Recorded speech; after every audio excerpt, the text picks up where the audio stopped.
नमस्कार, city news 100 में आपका स्वागत है। मैं आपके साथ आंचल मिश्रा। मैं आपको बता दूं, पार्टियों में जो चहलकदमी वो काफी ज्यादा बढ़ चुकी है, जिसमें कांग्रेस जो है ऊपर लेवल पे है, क्योंकि जिसमें जो अफवाहें बताई जा रही है कितना सच है क्या झूठ है लेकिन पता नहीं है।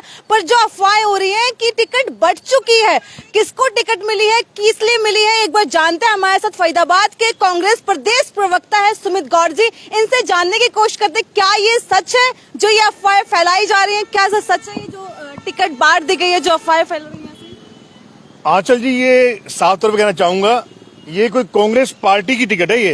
ये कोई किसी सिनेमा हॉल की टिकट नहीं है जो ऐसे बढ़ जाती है। पहली बात वो बात जरूर है कि जिले के कुछ नेता आपस में गुट बना के, आपस में ग्रुप बना के वो एक दूसरे की टिकट मंचों पर डिक्लेयर कर रहे हैं। फरीदाबाद जिले के नेता, मैं स्पेसिफाई कर रहा हूँ, फरीदाबाद जिले के कुछ नेता आपस में एक दूसरे की टिकटों की मंच पे कह रहे हैं, हार जीत के दावे कर रहे हैं। मैं साफ तौर पे कह देना चाहता हूं, जैसे कि मैं जाना जाता है मेरे बारे में, मैं साफ कहता हूं, नुकसान हो फायदा हो जो हो सब बात की बात है। आंचल जी, ये कांग्रेस पार्टी है। कांग्रेस पार्टी में हमेशा टिकटें बटी हैं। जिस प्रक्रिया में, उसी प्रक्रिया से टिकट अब आगे बटेंगी। उस प्रक्रिया को और गंभीरता से पालन होगा।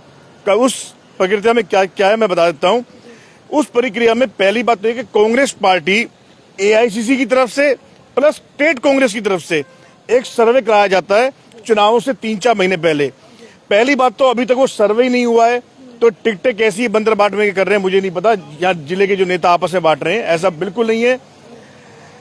पहले सर्वे होगा, 3 चीज चलेंगी टिकटों के लिए। मैं बता देना चाहता हूँ, जो आपके माध्यम से फरीदाबाद क्षेत्र की जनता को खासतौर से किसी के भी बहकावे में या किसी के भी डर में नहीं आना।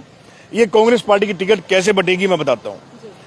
चुनाव से 3-4 महीने पहले सर्वे होगा, जाति आधार पर सर्वे होगा, कार्यों के आधार पर सर्वे होगा कि किसने जनता के लिए कितनी आवाज उठाई। तीसरी बात, कौन जनता में पॉपुलर है। किसी नेता के पुराने पाप भी सामने आ सकते हैं। कई ऐसे नेता होते हैं हर पार्टी के जैसे होते हैं, हर पार्टी में नेता भी होते हैं, हर पार्टी में भूमाफिया भी होते हैं। और ये जो सबसे इंपॉर्टेंट चीज है जो देखी जाएगी, वो व्यक्ति पहले कभी चुनाव लड़ा है तो कितनी बार हारा है। साफ कहना चाहता हूं, अभी बता देता हूं, पिछले दिनों यूपी समेत कई 4-5 राज्यों में चुनाव हुए थे। 600 से ज्यादा टिकटें वहां बांटी गई थी उम्मीदवारों को। एक भी टिकट कांग्रेस पार्टी ने उस नेता को नहीं दी जो लगातार 2 चुनाव हारा हो। उसको भी नहीं दी, उसके परिवार में भी किसी को नहीं दी। तो मैं बता देना चाहता हूं, तो एक तो फरीदाबाद की बात करूंगा खासतौर से, मैं पूरे देश की नहीं कर सकता, हरियाणा की नहीं कर सकता। फरीदाबाद में जिले में 6 विधानसभाएं आती हैं। आपको कह रहा हूं, हमें भी 15-20 साल हो गए एनएसयूआई यूथ कांग्रेस टाइम से हम पार्टी को सेवाएं दे रहे हैं, तो हमें भी पता है पार्टी केस में क्या क्या रूल है, कैसे क्या क्या फॉलो होते हैं। इस बार 6 में से कम 2 से 3 विधानसभाओं में आपको नए चेहरे दिखाई देंगे। Anchal ji, mark my words, record my statement, Congress party के 6 में से कम 6 विधानसभाओं में से कम 2 में से 3 में एकदम फ्रेश चेहरे आएंगे। और वो चेहरे भी ऐसे होंगे जिनके परिवार में से किसी ने चुनाव नहीं लड़ा होगा पिछले 10 सालों में। और वो चेहरे भी ऐसे होंगे जो पहले कभी 2 चुनाव नहीं अपना हारे नहीं होंगे लगातार 2 बार।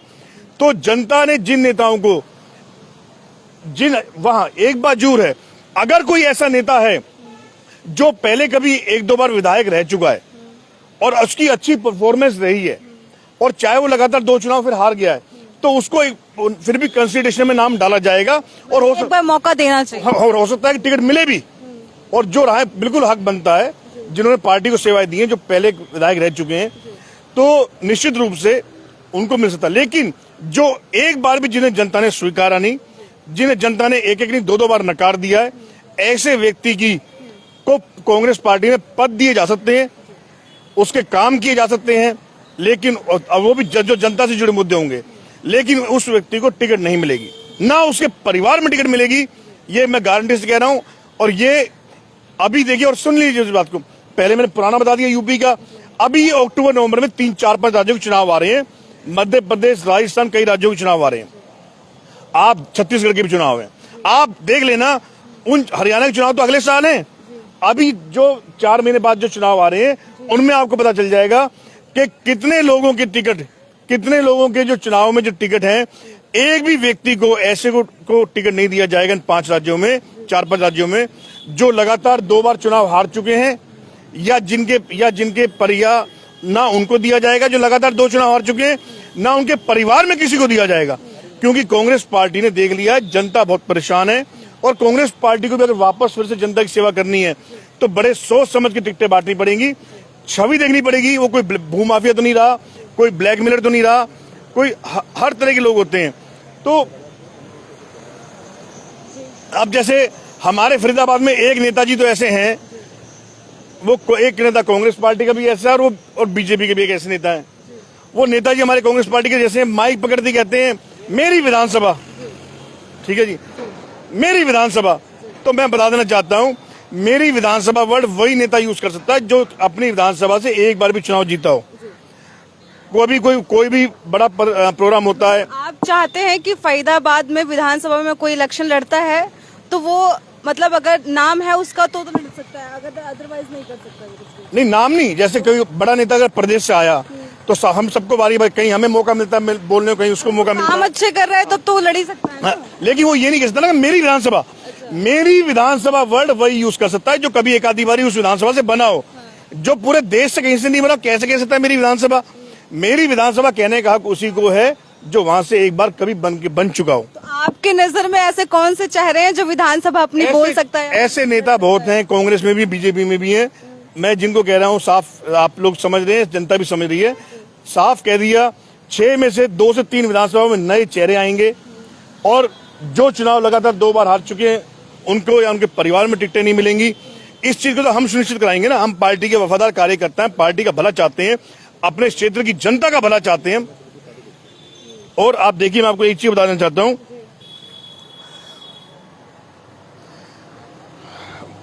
अभी कहा गया हाल ही में, जैसे मैंने आपको बताया, कुछ लोग अपने टिकट के दावे जता रहे हैं।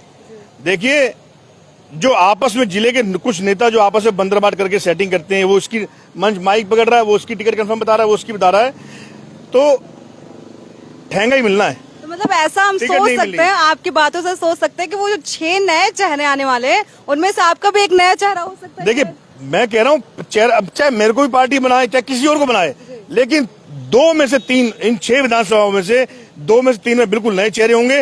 वो चेहरे भी होंगे जो जनता को समर्पित होंगे, जो कांग्रेस पार्टी को समर्पित होंगे। ये नहीं होगा। और एक और बात, कुछ चेहरे ऐसे भी हैं जो भी पार्टी में नए शामिल हुए हैं। तो आप भी मतलब खड़े होंगे? कुछ मैं पार्टी से टिकट मांगे, कोशिश पूरी रहेगी। जनता की कांग्रेस पार्टी की सेवा करना चाहता हूँ, करता आ रहा हूँ। मौका मिलेगा जरूर लड़ेंगे, और इस बार भगवान ने चाहा, जनता ने चाहा, मौका मिलेगा। और दूसरा, अभी कुछ एक बात और भी, कुछ नेता ऐसे हैं जिन्होंने अभी पार्टी में नए आए हैं। देखिए, अगर कोई पार्टी में पहले कभी विधायक रहा है, कभी पार्टी को सेवाएं दी हैं कई सालों तक, उसका नाम तो कंसिडरेशन में आ सकता है। जिसने ज्वाइन ही पार्टी को भी करा है साल 2 साल में, जो हमारा उदयपुर में चिंतन शिविर हुआ था, जो पार्टी को अभी 2-3 सालों में ज्वाइन करे हुए हुआ है, जिनको जो पहले कभी पार्टी में किसी पद में नहीं रहे, जो पहले कभी विधायक वगैरह नहीं बने, उनका तो कंसिडरेशन में भी नाम नहीं जाएगा। ये उदयपुर चिंतन शिविर के रूल्स हैं, जहां पे हम लोगों को सारा जिसका पता है, उदयपुर चिंतन शिविर हम लोग डेलीगेट थे तो हमें पता है। लेकिन हमारी जो भोली जनता होती है प्रदेश की, हरियाणा की, जिले की, वो या देश की, मैं इससे उनको क्लैरिटी दे रहा हूं कि ये कांग्रेस पार्टी का फैसला है कि नए चेहरे आएंगे, लगातार 2 बार हारे हुए को या उनके परिवार वालों को टिकट नहीं दिया जाएगा।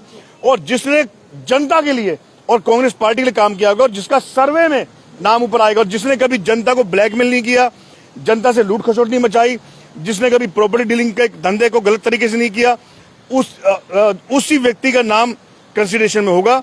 मैं बस ये चीज क्लैरिटी देना चाहता हूँ। बाकी जनता को जिसने आत्मसमर्पण किया है, जिसने जनता के लिए काम किया, सिर्फ उसका ही नाम आना चाहिए। बिल्कुल। अभी आज की डेट में कांग्रेस पार्टी में फरीदाबाद जिला तो छोड़ो, हरियाणा में किसी की टिकट पक्की नहीं है। अभी जो टिकट बढ़ते, चुनाव डिक्लेयर होने के बाद टिकटें बढ़ती हैं, वो भी हमारे प्रदेश के बड़े नेता, हमारे एआईसीसी के बड़े नेता वो नाम फाइनल करते हैं। अभी फरीदाबाद छोड़ो, किसी की भी टिकट फाइनल नहीं है, तो कोई जनता बेकार। अफवाह फैल रही कि टिकट बढ़ चुकी है, वो किस लिए फैल? वो जो उनका खिसकता हुआ जनाधार है उन नेताओं का, जो जनता उनसे, नई जनता जो नहीं जुड़ पा रही है, नई जनता में अपना भय डर दिखाने के लिए और जनता को जोड़ने के लिए वो झूठे प्रोपेगेंडा कर रहे हैं। अभी टिकटों के लिए बहुत सी प्रक्रिया बाकी हैं। जैसा कि आपने सुना कि सुमित गौड़ ने क्या कहा कि सिर्फ ये जो टिकट का खेल है ये भाग दौड़ है एक तरीके से, क्योंकि अभी 1 साल बाकी है, अभी कोई इलेक्शंस नहीं आ रहे हैं, कोई नजदीक नहीं है, लेकिन जो भी भाग दौड़ कर रहे हैं अच्छी बात है। और जो भी इस कैंडिडेट में खड़ा होता है वो जो जनता के लिए काम कर रहा है वही खड़ा हो, क्योंकि कांग्रेस पार्टी का ये दावा है कि जो काम नहीं करेगा उसको टिकट नहीं मिलेगी, जो सुमित गौड़ जी काफी दावे से कह रहे हैं। तो ऐसी तमाम खबरों को देखने का बाकी का क्या सच है क्या झूठ है ये तो पार्टी ही जानती है, हमें नहीं पता। लेकिन फिर भी साथ ही सुशांत के साथ मैं आंचल मिश्रा, सिटी न्यूज़ 100 के लिए।